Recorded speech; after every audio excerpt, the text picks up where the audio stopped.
Ke informasi pertama pemirsa, nekat membawa kabur sepeda motor milik penjaga indekos. Seorang pelaku curanmor babak belur dihajar warga di Karanganyar, Sawah Besar, Jakarta. Ya, upaya evakuasi berlangsung dramatis lantaran banyaknya warga yang geram dan ingin terus memukuli para pelaku.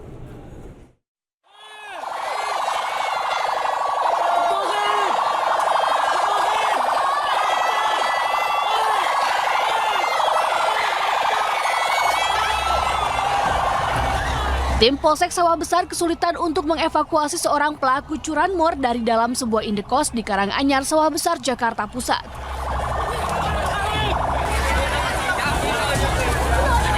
Banyaknya warga yang masih geram ingin terus memukuli pelaku membuat petugas harus bekerja keras memasukkan pelaku ke dalam mobil. Benar saja, pelaku langsung menjadi bulan-bulanan warga saat digiring keluar dari dalam indekos. Warga kesal lantaran ulah pelaku yang nekat membawa kabur sepeda motor milik seorang penjaga indekos. Diduga sudah 3 unit sepeda motor warga sekitar yang hilang, namun pelaku mengakui baru pertama kali melakukan aksinya. Metik motornya di sini atau di Jelambar? Di sini. Di sini. Terus kok pelaku tinggal di Jelambar? Enggak. Dia loncat-loncat ngekok. Oh gitu. Kok abang bisa tahu ini pelaku gimana? Kerekam CCTV atau gimana? Ada orang-orang saya juga. Yang ngelakuin 1 orang, pernah ada 2 orang udah ketangkap. Nah ini pelaku baru ketangkap. Demi menghindari amukan warga, pelaku yang sudah babak belur kemudian dibawa ke Polsek Sawah Besar untuk diperiksa lebih lanjut. Dari Jakarta, Ranu Sanjaya, iNews melaporkan. Ya, sementara itu aksi kejar-kejaran antara polisi dan komplotan pelaku ganjal ATM hingga 30 km di Tasikmalaya, Jawa Barat viral di media sosial. Ya, 3 pelaku ini berhasil ditangkap pemirsa, sementara 3 lainnya masih dalam pengejaran. Bantuan nih, Avanza, non R3 siapa? 1034 DY melintas. Si kejar-kejaran antara polisi dengan pelaku ganjal ATM di Tasikmalaya, Jawa Barat viral di media sosial. Aksi dramatis ini mengakibatkan 1 mobil patroli polisi masuk ke selokan, usai ditabrak oleh mobil pelaku.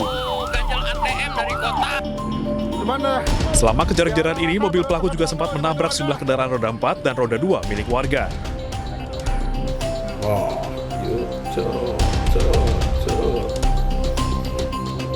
Sebelum peristiwa kejar-kejaran, sebuah kamera pengawas juga sempat merekam pengadangan polisi terhadap mobil pelaku. Pelaku kemudian berhasil kabur dan dikejar mobil petugas hingga 30 km.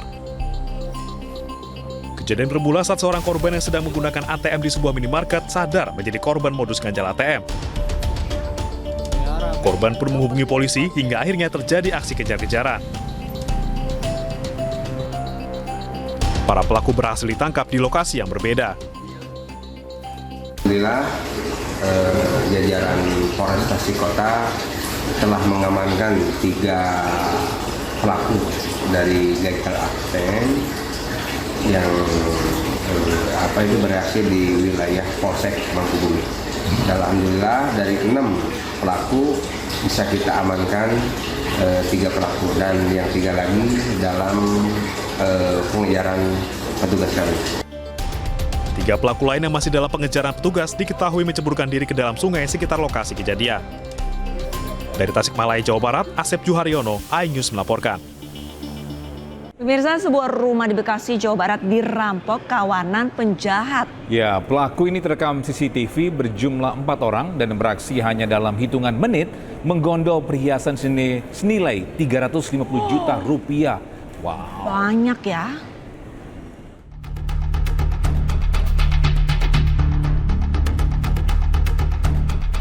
Kamera pengawas merekam momen saat komplotan rampok menyambangi sebuah rumah di Jalan Patuharaya, Kelurahan Kayuringin Jaya, Kota Bekasi, Jawa Barat.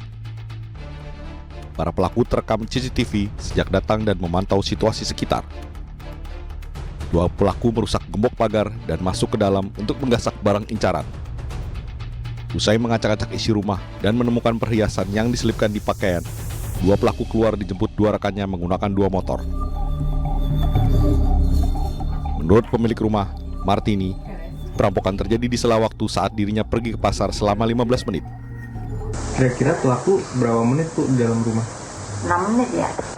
Mungkin pelaku masuk, nyuri, terus keluar lagi selama 6 menit aja gitu. Iya, jadi keluar lagi udah jam 8.45 kalau nggak salah. Akibat perampokan ini, korban kehilangan emas dan perhiasan lebih dari 200 gram dengan nilai 350 juta rupiah. Korban telah melaporkan pembobolan rumahnya dengan barang bukti rekaman CCTV ke Mapolsek Bekasi Selatan. Dari Bekasi, Jawa Barat, Rahmat Hidayat, iNews melaporkan. Ini sebagai pembelajaran sih, kalau semakin ke sini ini individualitas dari warga ini semakin tinggi. Nah, ini pentingnya kalau misalkan memang kita meninggalkan rumah, dititipin sama tetangga atau petugas keamanan kalau memang ada pos-pos pengamanannya ya. Kalau misalkan kita entah itu hendak mau pergi berapa hari atau mudik atau mungkin hanya beberapa jam, ya setidaknya ada orang lain yang tahu. Kenapa? Karena supaya mereka itu bisa ngawasin rumah kita. Nah, pentingnya juga memang harus kita bersosialisasi dengan ini ya, tetangga kita. Seringkali kita cuek. Nah, giran kita lagi bermasalah baru tuh kita minta tolong. Alangkah baiknya mungkin sebelum ada sesuatu ya kita memperbaiki komunikasi dengan tetangga. Setuju, benar. Sementara itu bisa ada 2 warga di Sidoarjo, Jawa Timur ini yang viral di media sosial usai pamer senjata api telah ditetapkan menjadi tersangka. Senjata makan tuan ya. Dan akibat perbuatannya, pemirsa, ini kedua pelaku terancam hukuman 20 tahun penjara hingga seumur hidup. Wow. Ngopi malam Jumat wis.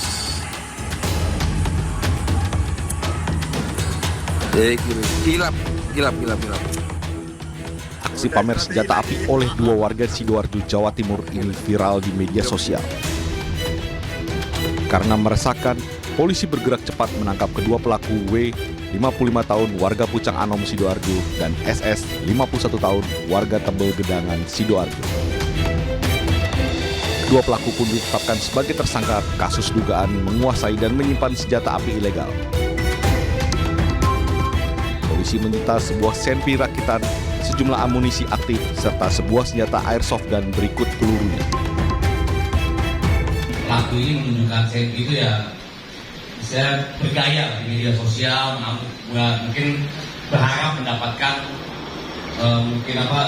follower ya, ataupun tanggapan-tanggapan yang dari masyarakat. Ya, ternyata dengan mengupload di media sosial ya, tanggapan masyarakat responnya negatif.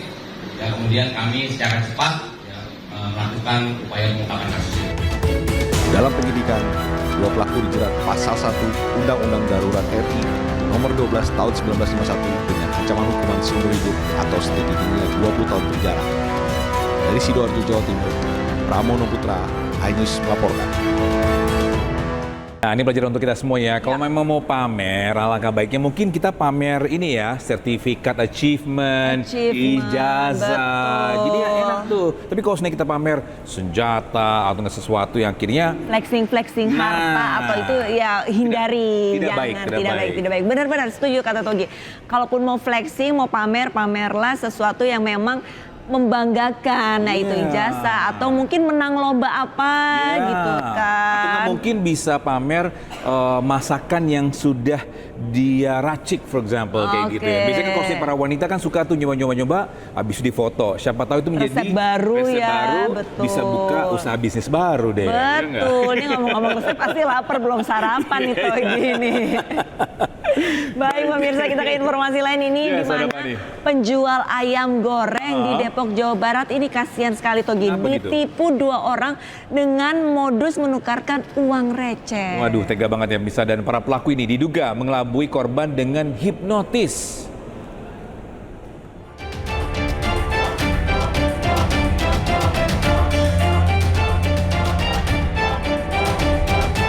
Dalam rekaman CCTV, para pelaku akan menukarkan uang Rp850.000 dalam bentuk receh pada penjual ayam goreng di Jalan Utan Jaya, Cipayung, Depok, Jawa Barat.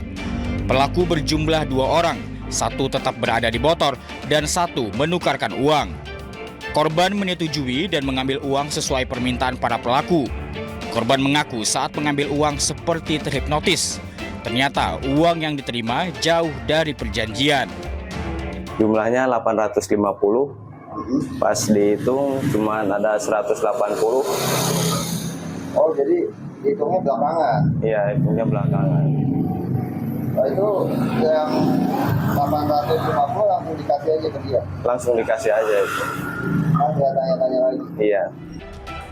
Kejadian ini menjadi pelajaran bagi korban dan bagi kita semua untuk harus selalu waspada terhadap segala bentuk penipuan, khususnya yang menyasar para pedagang. Dari Depok, Jawa Barat, Iyung Rizky, iNews melaporkan.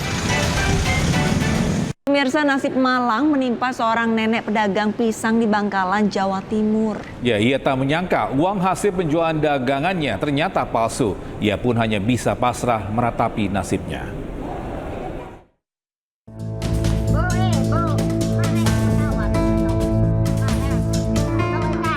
Seorang lansia penjual pisang di Pasar Blega, Kabupaten Bangkalan, Jawa Timur hanya termenung dan meneteskan air mata saat mengetahui uang yang diterima dari hasil penjualan ternyata palsu. Nenek tersebut baru mengetahui dirinya tertipu setelah uang pecahan 50.000 yang diterima diperiksa pedagang lain. Sang nenek pun sudah tak ingat saat ditanya ciri-ciri fisik pembeli. Beruntung sejumlah warga dan petugas pasar bersimpati dan urunan untuk mengganti uang palsu tersebut. Dan juga kepada masyarakat yang menjadi korban, kami mengimbau untuk segera melaporkan ke petugas kepolisian terdekat atau ke Polres Bangkalan agar petugas bisa melakukan penyelidikan berkaitan dengan hal tersebut sehingga peredaran uang palsu bisa dicegah dan ditangani dengan baik. Diduga pelaku sengaja menyasar lansia yang mulai mengalami keterbatasan penglihatan untuk melancarkan aksinya. Masyarakat pun diimbau segera lapor polisi jika alami kejadian serupa serta waspada dengan maraknya peredaran uang palsu ini. Dari Bangkalan, Jawa Timur, Taufik Syahrawi, iNews melaporkan. Tega banget ya, ada seseorang segitu teganya menipu seorang nenek lansia dengan uang palsu. Itu gimana ya rasanya untuk melakukan hal tersebut? Maksud gini, kadang-kadang kalau kita berbuat sesuatu, kita tuh pasti kan bilang kalau ini terjadi sama nenek kita tuh pasti kita juga kesel. Sedih, kesel. Ya, betul. Tapi ya balik lagi mungkin memang dari penelusuran ini si pelakunya memang mengincar orang-orang yang sudah berumur atau sudah lansia. Kenapa? Karena keawasan mereka, kewaspadaan mereka ini otomatis kan sudah rendah, ya sudah turun. Jadi tidak mungkin mereka akan ngecek uang itu asli atau palsu. Iya, apalagi kalau di pasar, kalau kita belanja atau tukar pasti kan cepet ya pertukaran itu. Betul. Nah, apalagi seorang lansia kan akan terima aja gitu ya. Semoga pihak polisi ini akan menangkap pelaku itu dan bisa dijerat atau enggak mungkin jeratannya mungkin harus bantu nenek itu berdagang. Ya enggak? Tapi pertama kali harus ganti dulu uangnya karena neneknya sudah ditipu. Dan ini juga mungkin pembelajaran juga kalau misalkan ada keluarga ataupun anggota keluarga kita yang sudah jompo, yang sudah lansia, tetap berjualan, ditemani ataupun didampingi sama yang lebih muda supaya apa? Supaya bisa lebih awas kalau misalkan ada transaksi jual beli, uangnya itu dicek apakah asli atau palsu. Benar. Oh, baik, kita ke informasi berikutnya pemirsa. Ada korban pelecehan seksual oleh 2 guru ngaji di Bekasi, Jawa Barat yang terus bertambah. Ya, kini total korbannya mencapai 4 orang dan mirisnya pelaku cabuli korban saat masih berusia 13 tahun. Jahat sih ini, jahat.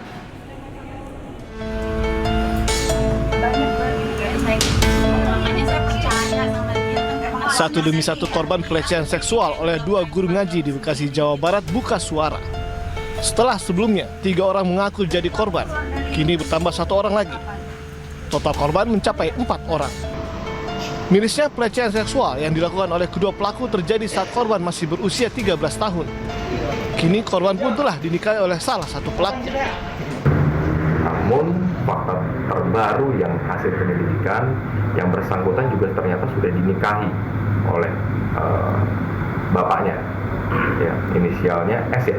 Yang bersangkutan merasa nyaman bercerita, kemudian sudah berkeluh kesah, akhirnya diterima, sehingga akhirnya mau dinikahi di tempat mengaji tersebut, hingga akhirnya juga mau disetujui dan lain sebagainya. Intinya seperti itu.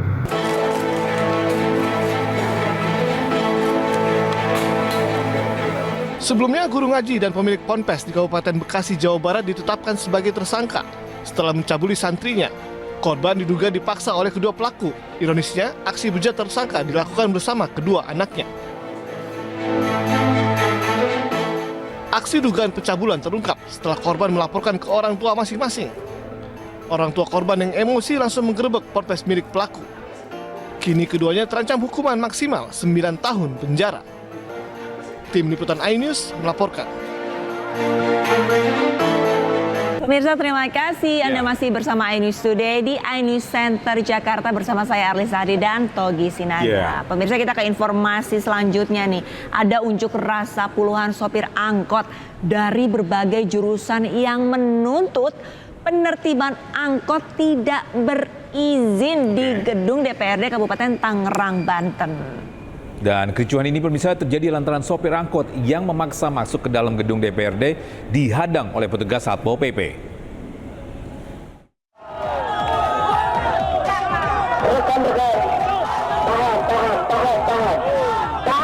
Dengan menggunakan mobil komando, sejumlah sopir angkot yang berunjuk rasa mencoba masuk ke dalam gedung DPRD Kabupaten Tangerang, Banten pada Rabu siang. Aksi saling dorong ini pun nyaris ricuh lantaran sopir angkot yang sempat dihadang petugas Satpol PP yang berjaga di halaman gedung DPRD Kabupaten Tangerang. Unjuk rasa ini dipicu maraknya angkot yang tidak berizin beroperasi di Kabupaten Tangerang. Hal tersebut berdampak terhadap pendapatan para sopir angkot yang resmi dan memiliki izin. Mereka mengaku pendapatannya berkurang hingga 50%. Mereka menuntut pemerintah Kabupaten Tangerang melalui Dinas Perhubungan Kabupaten Tangerang segera menertibkan mobil angkot yang tidak berizin.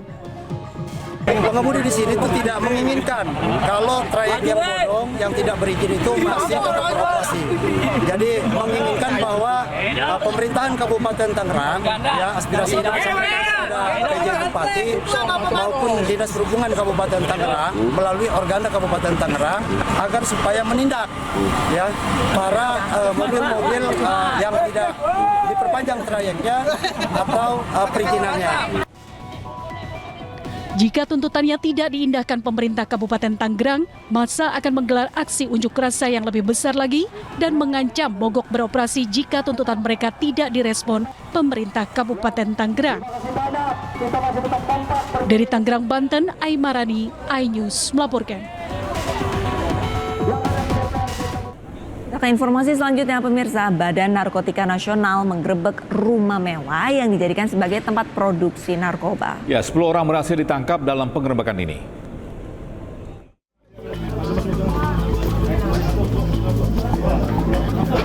Badan Narkotika Nasional menggerebek rumah mewah yang dijadikan sarang narkoba di Kelurahan Lialang, Kecamatan Taktakan, Kota Serang, Banten.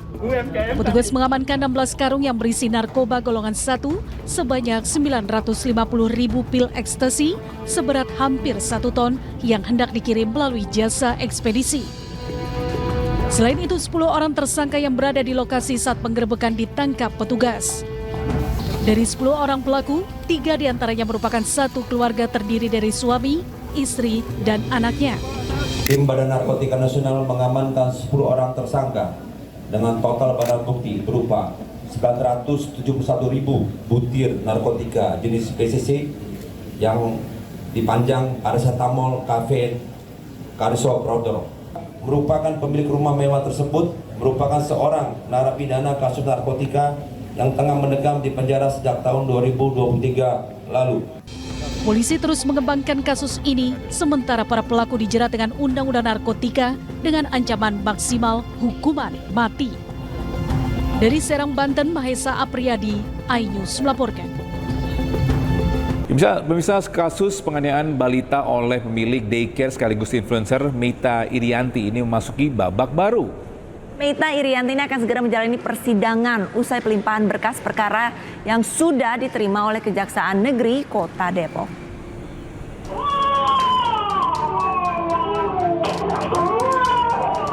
Rekaman kamera pengawas ini sempat viral hingga akhirnya menyeret Meita Irianti, pemilik daycare Wenson School Indonesia di Depok, Jawa Barat ke kasus hukum. Meita Irianti tidak bisa mengelak lagi karena terbukti menganiaya balita dan bayi yang dititipkan ke daycare miliknya. Pada hari Selasa, Kejaksaan Negeri Kota Depok telah menerima pelimpahan berkas perkara tersangka dan barang bukti tahap 2 dari Polres Metro Depok. Berkas Meita Irianti dipastikan sudah lengkap dan akan dilakukan penahanan selama 20 hari di Rumah Tahanan Kelas 1 Cilodong, Kota Depok. Berkas perkara sudah dinyatakan lengkap oleh jaksa penuntut umum P21. Karena berkas sudah dinyatakan lengkap P21, jadi tersangka dikirim ke kejaksaan pada hari ini untuk pelimpahan tersangka dan barang bukti. Untuk jadwal persidangan? Untuk jadwal persidangan ini kan di tahap 2 ini kami melanjutkan penahanan selama 20 hari ke depan sampai nanti jaksa penuntut umum akan melimpahkan perkara ini ke pengadilan. Jadi sebelum 20 hari nanti jaksa penuntut umum akan melimpahkan perkara ini ke pengadilan untuk dilakukan persidangan. Sebelumnya Polres Metro Depok menjerat Meita Irianti yang juga selebgram dengan Undang-Undang Perlindungan Anak yang diancam hukuman di atas 5 tahun penjara. Meita dilaporkan salah satu orang tua korban yang kesal usai mengetahui anaknya dianiaya di penitipan anak milik Meita. Kini daycare milik Meita Irianti di Harjamukti, Cimanggis, Kota Depok yang juga menjadi saksi bisu penganiayaan tersebut telah ditutup. Dari Depok, Jawa Barat, Iyung Rizky, iNews melaporkan. Kita ke informasi selanjutnya pemirsa. Sudirman, terpidana kasus kematian Vina dan Eki ini kembali menjalani sidang peninjauan di Pengadilan Negeri Kota Cirebon, Jawa Barat. Ya, dalam sidang yang digelar Rabu kemarin, kuasa hukum Sudirman ini menghadirkan saksi alibi dan saksi ahli pidana.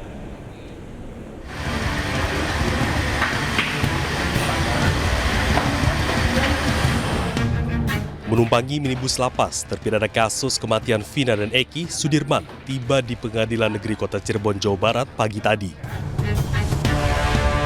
Sudirman diagendakan mengikuti sidang lanjutan peninjauan kembali yang beragendakan pembacaan tanggapan dari jaksa selaku termohon terkait novum yang sebelumnya dibacakan dan diserahkan ke pemohon ke majelis hakim pada sidang perdana Rabu pekan lalu. Sejumlah anggota keluarga Sudirman terlihat hadir di pengadilan. Bahkan, agar tidak merasakan sakit saat menjalani sidang, keluarga membawa korset atau pakaian dalam penggangga tubuh agar Sudirman bisa duduk lama. Keluarga mengatakan Sudirman tidak bisa duduk lama lantaran bekas luka tembakan peluru karet yang dialami saat penyiksaan oleh oknum polisi 2016 silam. Sementara kuasa hukum Sudirman menyebut dalam sidang kali ini pihaknya telah menyiapkan bukti surat, menghadirkan 2 saksi alibi serta seorang saksi ahli pidana. Kalau 2 jam atau lebih itu sakit, jadi saya beliin dari netizen juga sih tadi, minta dibantukan situ. Nah itu dipakai sekarang dan untuk nanti. Kalau tidak memakai korset itu kenapa katanya, Mbak? Sakit, rasa sakit. Oh, sakit. Iya, jadi nggak terlalu lama duduknya. Karena apa sakitnya? Ini bisa membantu ya, meringankan gitu ya. Sakitnya kenapa? Sakitnya ya bekas waktu itu. Kenapa itu? Luka apa? Bekas tembakan itu. Oh, tembakan yang peluru karet itu ya? Iya, peluru karet itu ya. Jadi dia masih sakit di 7 Agustus 2016 yang lalu dia tidak di warung Bunining, tapi punya alibi dia ada di rumah. Saksi alibi yang melihat dia di rumah inilah yang kita hadirkan, itu aja sih. Ada berapa saksi alibi, Bang, yang akan dihadirkan? Ada 2 ya, ada 2 apa 3, kemudian ada saksi ahli yang kita akan mau hadirkan, itu aja. Itu saksi ahli dari mana saja? Ada pidana ahli. Pihak keluarga dan kuasa hukum Sudirman juga meyakini dalam kasus kematian Vina dan Eki murni kecelakaan lalu lintas, bukan pembunuhan. Dari Cirebon, Jawa Barat, Toy Iskandar, iNews melaporkan. Bisa miris, seorang ibu bersama bayinya terpaksa ditahan pihak rumah sakit sebagai jaminan karena tak mampu melunasi biaya persalinan. Ya, ibu dan anak ini bahkan sempat tertahan 10 hari sebelum akhirnya diperbolehkan pulang setelah biaya persalinannya dilunasi.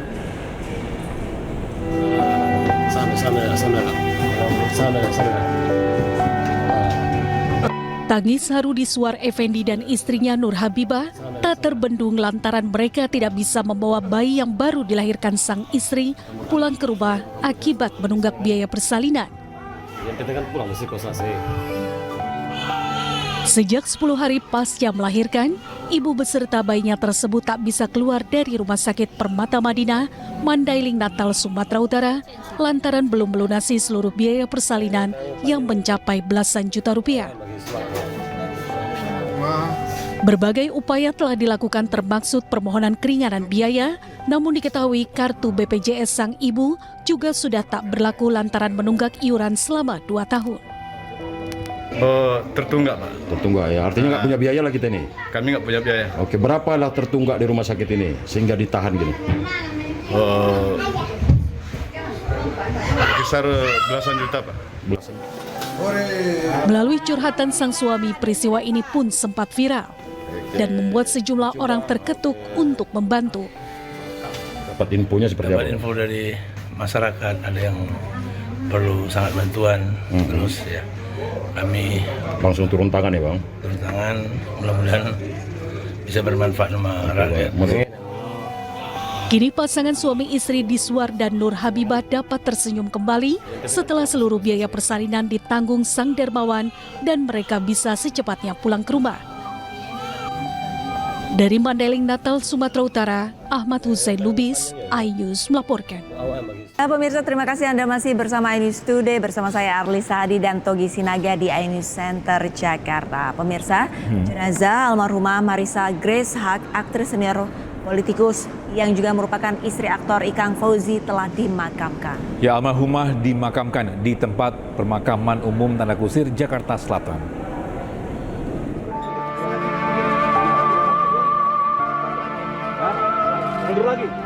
Jenazah almarhumah Marissa Grace Haq, aktris senior, politikus yang juga merupakan istri aktor Ikang Fauzi, telah dimakamkan.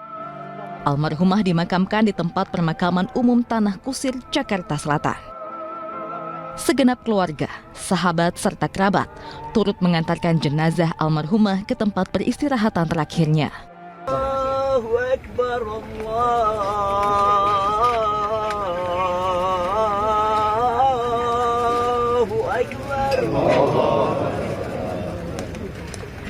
Asyhadu an la ilaha illallah.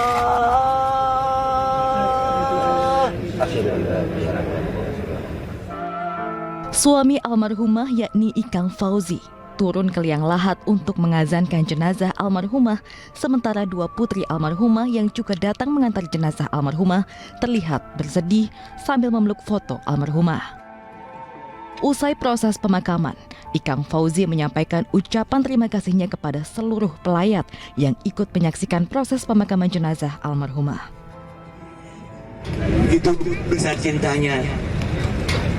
Teman-temannya juga banyak sekali. Makanya hari ini terima kasih. Mohon doa jangan sampai putus ya. Setiap kali ada kesempatan, saya titip doa istri saya tercinta, Haja Marissa Grace binti Alan Haq. Karena dia orang yang sangat baik sekali. Cinta kepada keluarga dan cinta kepada kita semua. Terima kasih, Bu. Meski kepergian almarhumah mendadak, namun seluruh keluarga mengikhlaskan ketetapan yang sudah digariskan Yang Maha Kuasa. Keluarga meminta seluruh kerabat dan sahabat yang mengenal almarhumah dapat memaafkan dan selalu mendoakan almarhumah. Tim Liputan iNews melaporkan. Sang aktris senior politikus Marissa Haq yang juga merupakan istri aktor Ikang Fauzi meninggal dunia pada Selasa dini hari. Marissa Haq meninggalkan dua orang anak dan suaminya Ikang Fauzi yang sangat terpukul atas kepergian Marissa.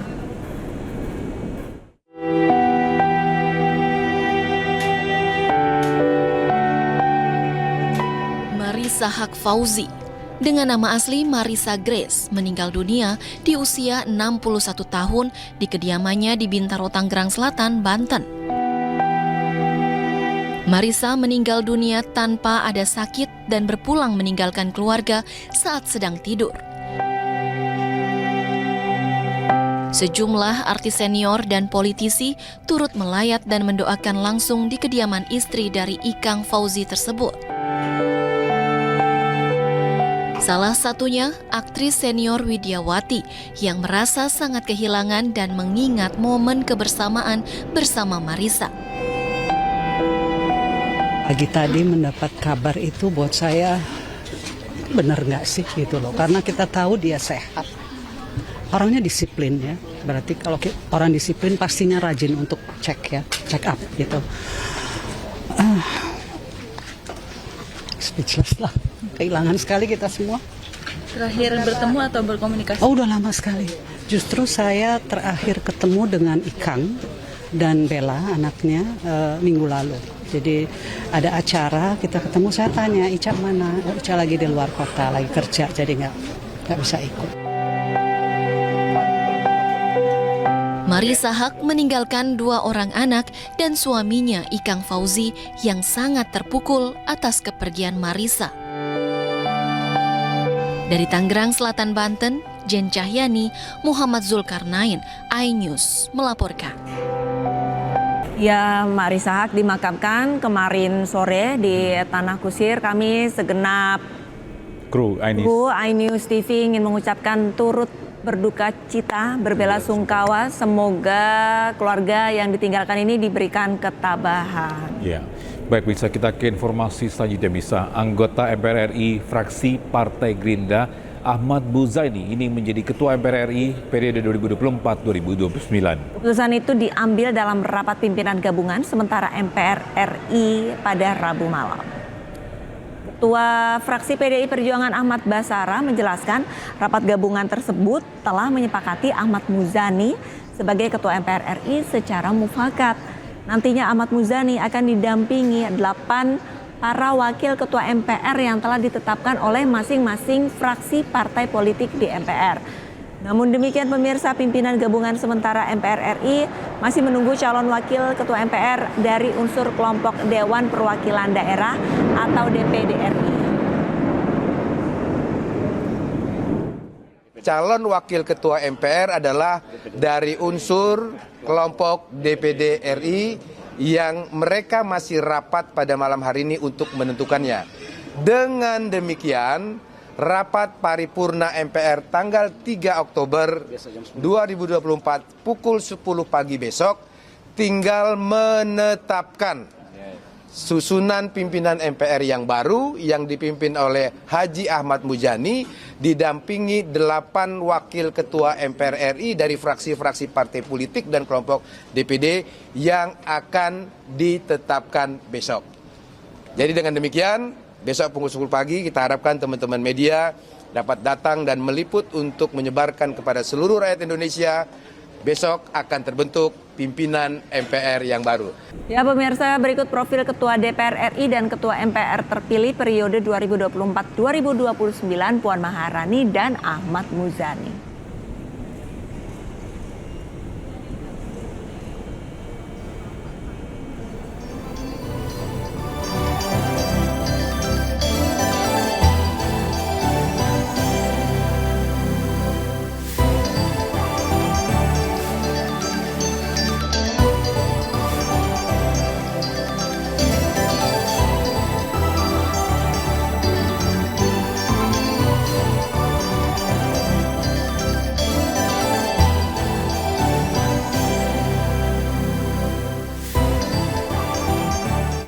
Ya, dan bisa hari ini kembali digelar sidang paripurna MPR dengan agenda penetapan pimpinan MPR RI periode 2024-2029. Dan untuk informasi lengkapnya kita bergabung dengan Elsha Casey yang saat ini sudah berada di gedung DPR RI Jakarta. Ya, selamat pagi Elsha. Elsha, selain penetapan pimpinan MPR, apa saja agenda dari para wakil rakyat yang baru dilantik hari ini?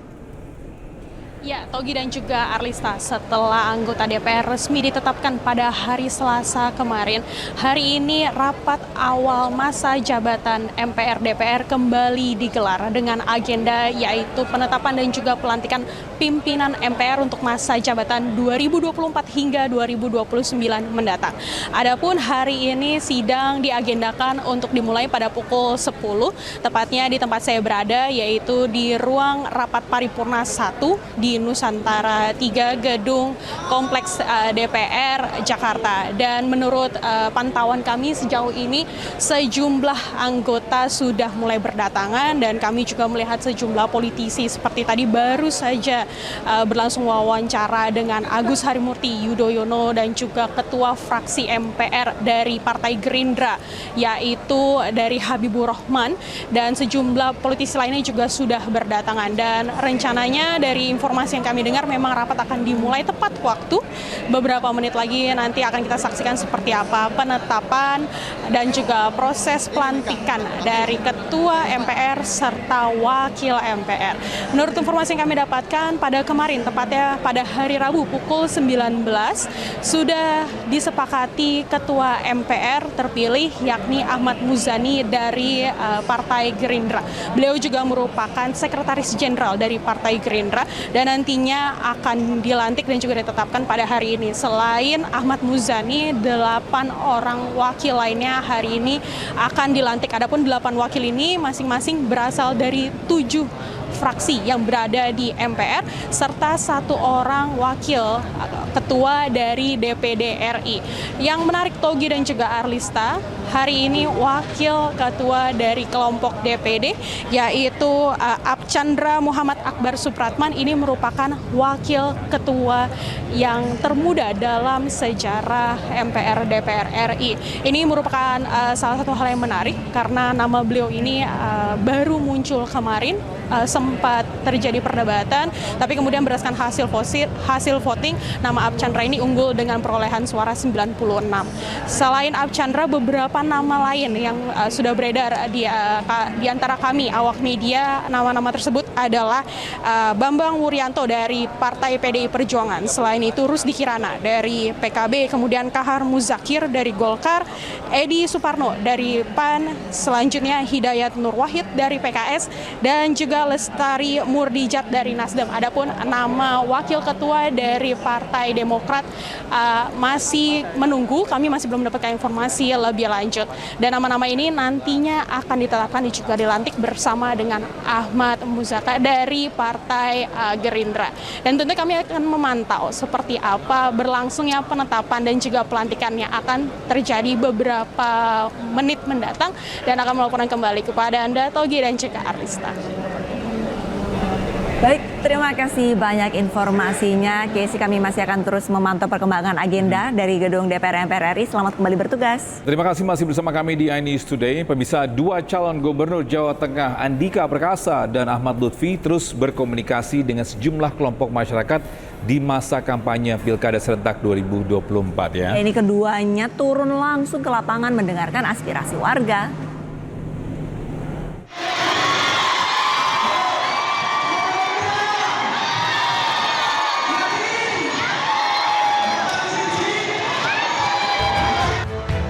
Ratusan buruh linting pabrik rokok di Batang, Jawa Tengah menyambut kehadiran calon gubernur Jawa Tengah nomor urut 1, Andika Perkasa. Di hadapan Andika, para buruh mengaku bahwa penghasilannya sebagai tukang linting rokok masih belum cukup. Buruh juga menyampaikan peraturan pemerintah yang mengatur penjualan rokok semakin menyulitkan mereka. Andika berharap ke depan penghasilan buruh semakin bagus seiring dengan meningkatnya kondisi ekonomi daerah juga nasional. Kita ingin tahu ternyata para pelaku usaha ini cukup banyak. Kita sebagai kita harus tahu bagaimana misalnya untuk memberdayakan lagi.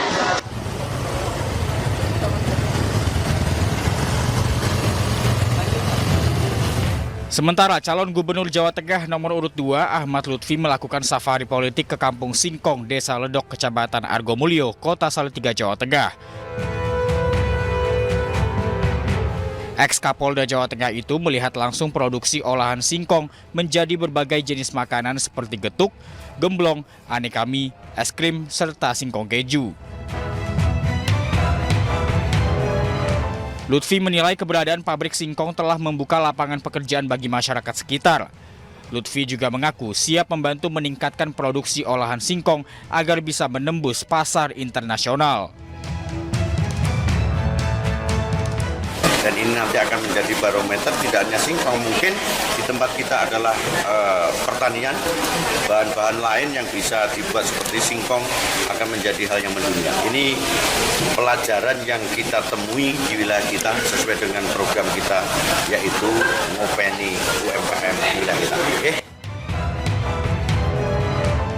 Kampanye Pilkada Serentak 2024 telah dimulai sejak 25 September 2024 dan akan berlangsung selama 75 hari hingga 23 November 2024.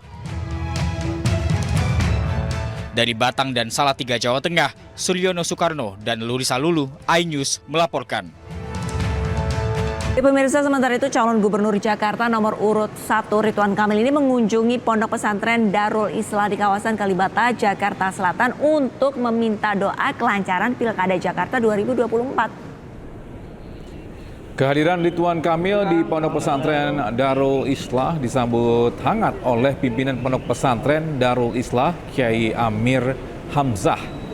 Pada kunjungan kali ini, Ridwan Kamil menjelaskan bukan sebagai ajang kampanye, melainkan untuk sowan meminta doa untuk melancarkan segala urusannya.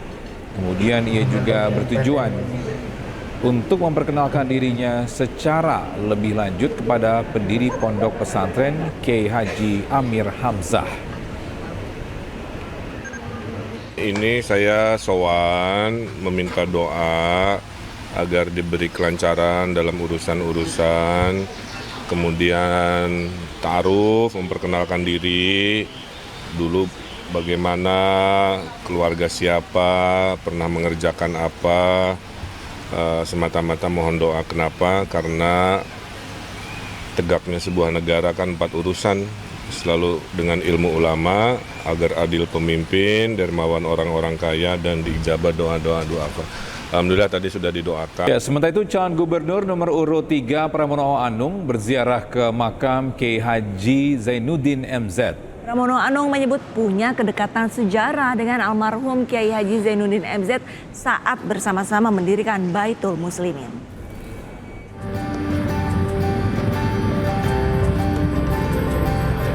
Kedatangan calon gubernur Jakarta dari Partai PDI Perjuangan, Pramono Anung, di makam Kiai Haji Zainuddin MZ yang berada di kawasan Keramat Pela, Jakarta Selatan disambut hangat keluarga almarhum. Selain untuk berziarah ke makam Zainuddin MZ, kehadiran Pramono Anung juga untuk bersilaturahmi dengan keluarga almarhum. Menurut Pramono, kedatangannya ini bukanlah pertama kali. Selain itu, dirinya juga menyebut ada kedekatan sejarah dengan almarhum yang dikenal sebagai Kiai sejuta umat. Hubungan sejarah yang panjang dengan keluarga Zainuddin MZ. Mungkin saya lebih dari 4 kali berkunjung ke rumah ini pada zaman dulu. Bahkan Kiai Haji Zainuddin MZ adalah pendiri Baitul Muslimin pada waktu itu bersama saya, Pak Said Agil, Prof. Din Samsudin, dan almarhum Pak Taufik Kimas. Sehingga beliau di internal kami, jasanya di partai itu banyak banget. Tetapi secara khusus memang saya punya hubungan yang sangat baik. Pramono juga merasa bersyukur dirinya telah mendapat dukungan besar dari keluarga almarhum Zainuddin MZ. Dari Jakarta, Helmi Sajangbati, iNews melaporkan. Pemirsa, kembali lagi bersama iNews Today di iNews Center Jakarta bersama saya Arlisa Hadi dan Togi Sinaga. Kita ke informasi selanjutnya. Ini Togi, ada Pangkalan TNI Angkatan Laut Lantamal 4 Batam yang mengevakuasi 12 orang ABK kapal Roro KMP Tandeman yang terbakar di sekitar Pelabuhan Punggur, Kota Batam, Kepulauan Riau pada Rabu siang. Kejadian bermula saat Satrol Lantamal 4 Batam yang sedang berada di dermaga Satrol ini melihat kepulan asap dari arah belakang Pulau Kasam. Kapal patroli TNI Angkatan Laut bersama dengan tim Fleet One Quick Respon Lantamal 4 Batam bergerak untuk mengevakuasi korban. 12 orang ABK KMP Tandeman ini berhasil dievakuasi dalam keadaan selamat dari kapal Roro KMP Tandeman. Berdasarkan informasi ABK, kebakaran kapal diduga dari adanya korsleting listrik yang terjadi di bagian atas kapal sehingga membakar bagian atas kapal KMP Tandeman. Di tempat terpisah, Kasal Laksamana TNI Muhammad Ali menegaskan agar seluruh satuan TNI Angkatan Laut merespon cepat kondisi-kondisi darurat yang terjadi di masyarakat.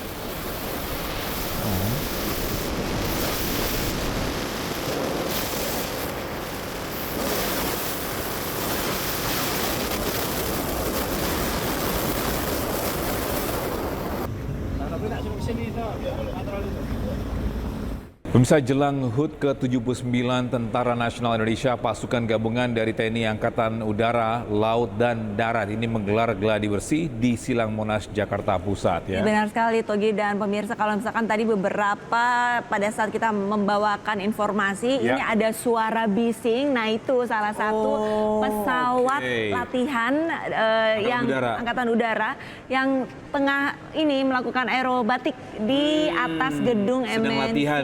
Latihan. Dan pemirsa, gladi bersih ini menampilkan simulasi perang kota, atraksi terjun payung, hingga pertunjukan aerobatik dengan membentuk formasi menarik di udara.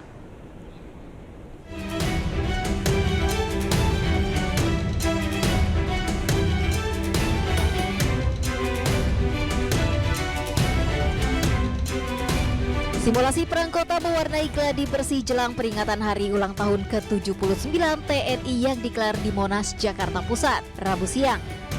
Lebih dari 15.000 prajurit ikuti gladi bersih ini yang digelar untuk mematangkan persiapan jelang Dirgahayu TNI. Tidak hanya itu, gladi bersih juga menampilkan atraksi lainnya yang dilakukan pasukan gabungan TNI, mulai dari terjun payung, demo bela diri, hingga defile pasukan.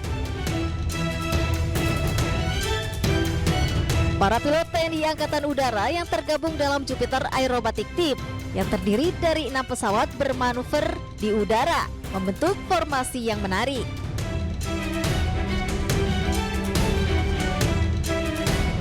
Menutup gladi bersih hari ini dengan menunjukkan beragam alutsista yang mencakup kendaraan taktis, kendaraan tempur, tank-tank amfibi, truk pengangkut pasukan, dan sistem peluncur senjata. Peringatan Hari Ulang Tahun TNI nantinya digelar di Silang Monas, Jakarta Pusat pada 5 Oktober 2024.